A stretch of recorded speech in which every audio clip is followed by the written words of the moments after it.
இயற்கை சிந்தனையோடு நாமும் செயல்படுவோம்.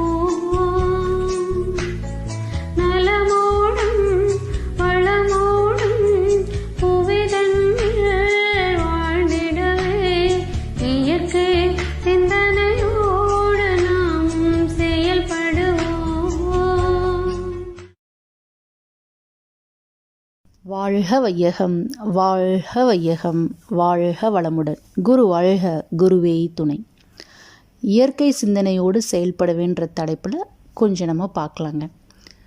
இயற்கை இறைநிலையே தன்மாற்றம் அடைந்து மனிதனின் ரூபமாக வந்திருக்கிறதுன்றாங்க நம்மளோட மகரிஷி ஐயா. இறைநிலையோட தன்மை என்னது? அன்பும் கருணையும். இப்போ இருக்கிற இந்த ப்ரெசன்ட் சிச்சுவேஷன், COVID-19 சிச்சுவேஷன் நம்ம எடுத்துக்கிட்டோன்னா ஒவ்வொருத்தருமே வந்துட்டு அவங்களால முடிஞ்ச அளவு உதவி செய்து கொண்டே தான் இருக்கிறோங்க. என் ஹஸ்பண்டோடைய ஃப்ரெண்டு பீகாரில் இருக்காங்க, அவங்களோட அம்மா அப்பா அங்கே இருக்காங்க, இவர் இங்கே துபாயில் இருக்கிறாரு.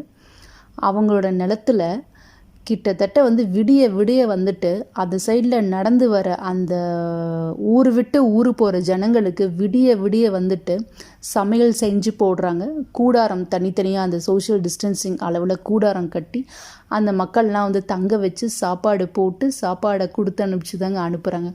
எவ்வளவோ பேர் அவங்களால முடிஞ்ச அளவு உதவி பண்ணிக்கிட்டே தாங்க இருக்கிறாங்க. ஏன் நம்ம வாழ்க வையகம் வாழ்க வையகம் சொல்லுங்க. இது எல்லாமே எதனுடைய ஒரு வெளிப்பாடு? இறையுடைய வெளிப்பாடு தானேங்க. அந்த இறையுடைய தன்மை அன்பும் கருணையும் தானேங்க. எங்கே பார்த்தாலும் அன்பும் கருணையுமாக தானேங்க பொங்கி வழிந்து கொண்டு தானேங்க இருக்குது.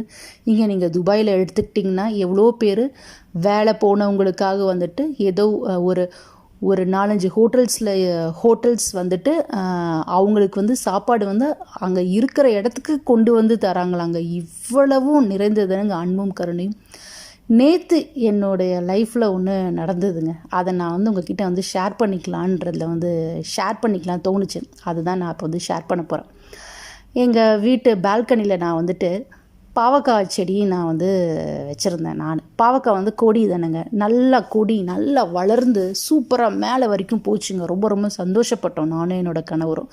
ஏன்னா அவர் தான் அந்த கொடியெல்லாம் அடித்து கொடுத்தாரு, மேலே ஏறி எல்லாமே பண்ணோம். என்ன ஆயிடுச்சு எங்களுக்கு தெரியல. இது ஒரு ட்ரையல் அண்ட் எரர் மாதிரி தான். சும்மா அந்த பாவக்காய் விதையை போட்டேன், நல்ல துளிர் விட்டு அழகாக வளர ஆரம்பிச்சிடுச்சு. இப்போ அடிக்கிற வெயிலுக்கு புஷ்ஷுன்னு போச்சு. ஃபஸ்ட்டு வாடி போச்சு, அப்புறம் வதங்கி போச்சு, அப்புறம் கருகியும் போயிடுச்சு.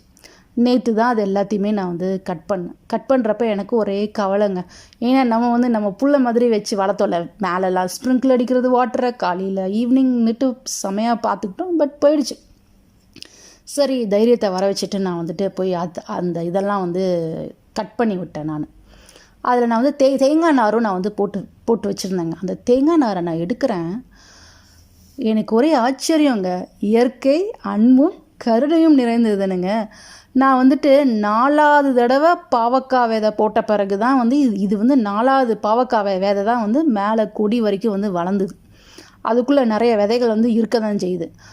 அதில் ஒரு விதை துளிர் விட்டு அழகாக வளர்ந்துருக்குங்க.